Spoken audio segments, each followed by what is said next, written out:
Assalamualaikum warahmatullahi wabarakatuh. Hai, apa kabar? Saya ucapkan terima kasih untuk yang sudah klik video ini.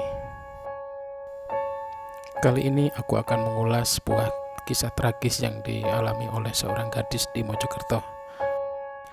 Jadi gadis yang berumur 15 tahun ini menjadi korban pencabulan dari dua orang kakek-kakek.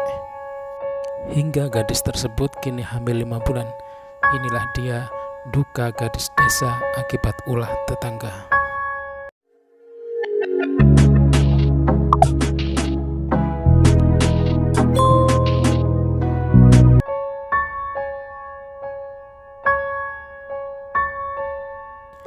Jadi peristiwa pelecehan tersebut terjadi pada bulan April tahun 2021.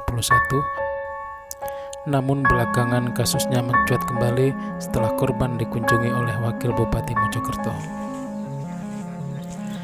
Mengutip beberapa sumber dari media online, bahwasanya gadis tersebut dicabuli oleh dua orang kakek. Yang ironisnya, kakek-kakek tersebut adalah tetangganya sendiri. Pelaku yang pertama telah berusia 57 tahun. Jadi tindakan asusila ini dilakukan pada tanggal 10 April 2021 di sebuah lahan tebu di sekitar rumah korban.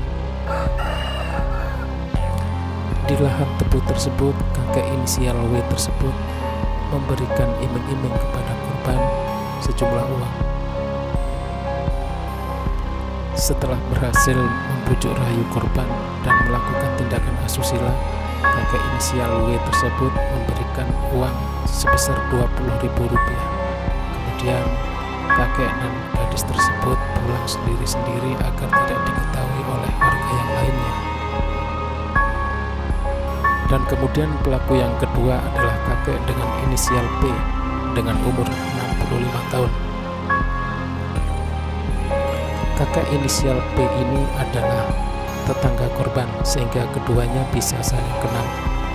Nah, kejadiannya pada 13 April 2021. Saat itu kakek P ini melihat korban melintas sendirian setelah pulang dari rumah temannya.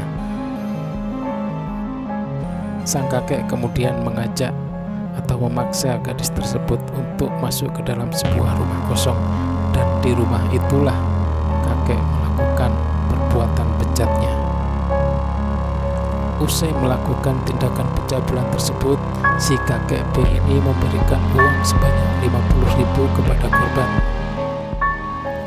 Tindakan bejat tersebut akhirnya terkuak ketika keluarga si gadis tersebut menemukan tanda-tanda aneh pada tubuh gadis itu. Setelah didesak, akhirnya si gadis mengaku bahwasanya ia hamil oleh dua orang pelaku, yakni kakek dengan inisial P dan inisial W. Nah, setelah itu keluarga si gadis ini melaporkan tindakan pencabulan tersebut kepada Polres Kabupaten Mojokerto. Nah, setelah 5 bulan berlalu, saat dikunjungi oleh Wakil Bupati Mojokerto, terkuaklah bahwa kedua pelaku tersebut masih berkeliaran alias belum diproses secara hukum. Sebenarnya warga setempat resah dan geram karena kedua pelaku masih belum mendapatkan hukuman yang setimpal. Namun mereka lebih memilih diam karena tidak tahu harus berbuat apa lagi. Mengutip sumber dari beberapa media online, bahwasanya Polres Mojokerto sudah menetapkan kedua pelaku sebagai tersangka. Polres Mojokerto mengatakan bahwa kasus tersebut tetap jalan. Ini dibuktikan dengan berkas sudah dilimpahkan kepada kejaksaan. Kemudian untuk alasan kenapa kedua pelaku belum ditahan, itu dikarenakan karena kedua pelaku usianya sudah tua. Selain itu, kedua pelaku dinilai sangat kooperatif. Alasan lain kenapa kedua pelaku belum ditahan, karena pada saat itu di bulan Juli itu merupakan periode puncak dari penularan COVID di Kabupaten Mojokerto. Nah, untuk urusan hukum biar kita serahkan kepada pihak yang berwajib ya. Ketika kami mengunjungi korban di rumahnya, sungguh kondisi korban dalam keadaan sangat kekurangan. Korban tinggal bersama neneknya di sebuah rumah yang jauh dari kata layak. Hal itu memantik perhatian dari Wakil Bupati Mojokerto. Dalam kunjungan tersebut memberikan bantuan uang tunai serta 100 kg beras. Dan tidak hanya itu, Wakil Bupati Mojokerto juga berjanji akan mencarikan rumah kontrakan untuk keluarga korban tersebut. Menurut saya ini harus menjadi perhatian kita semua, seluruh pemegang pucuk pimpinan di Kabupaten Mojokerto. Bagaimana kita tidak terganggu jiwa kita, nurani kita ketika ada masyarakat kita yang mengalami kondisi yang seperti ini, makan saja susah, mencari kehidupan untuk besok aja susah, tidur pun tidak layak, rumah tidak layak, terus ditambah lagi mengalami guncangan psikis dan kemudian mengalami pelecehan seksual yang seharusnya dia tidak alami di umur yang masih 15. Ini kalau kita yang ada di pemerintah atau yang ada di pucuk pimpinan di kabupaten ini tidak memberikan layanan, lindungan hukum dan seterusnya, terus siapa lagi yang akan memberikan jaminan kehidupan untuk Mbak Putri dan keluarganya? Dari kecil sudah ditinggal orang tuanya.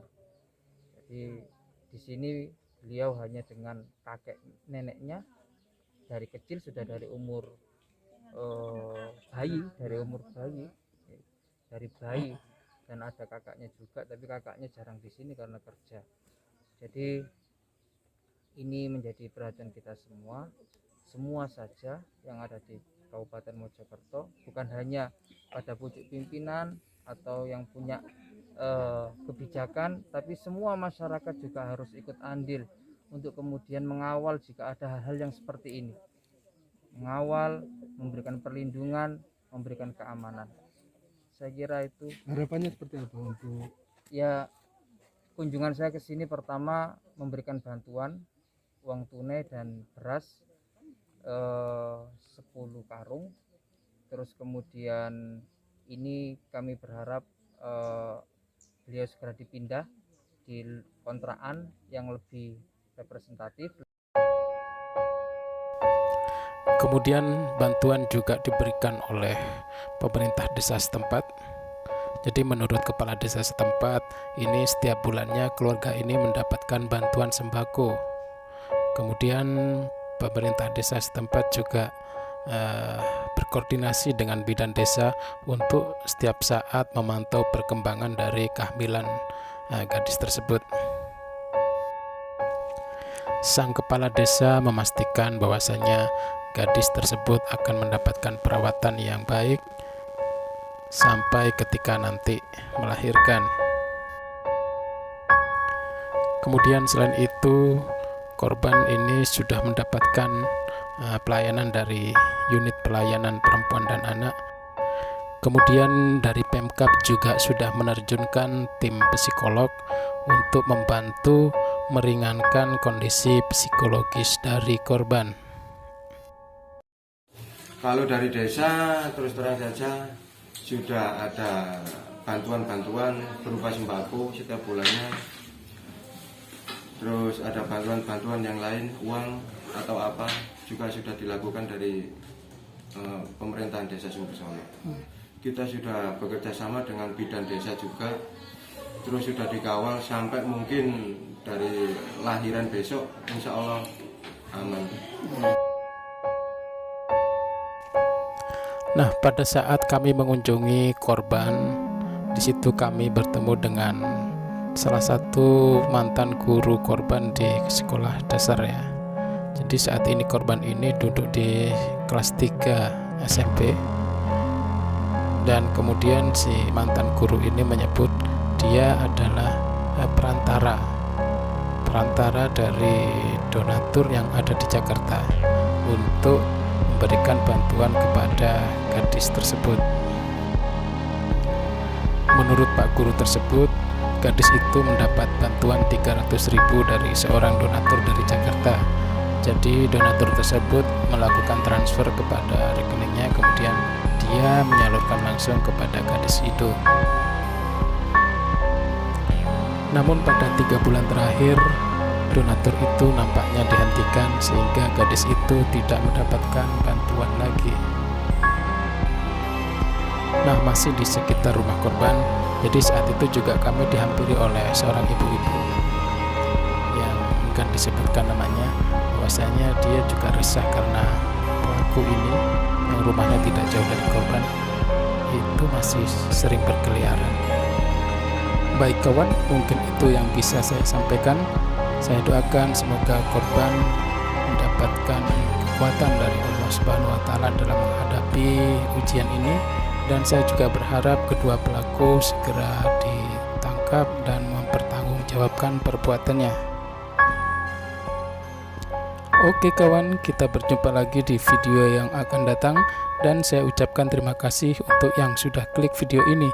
Saya akhiri, wassalamualaikum warahmatullahi wabarakatuh.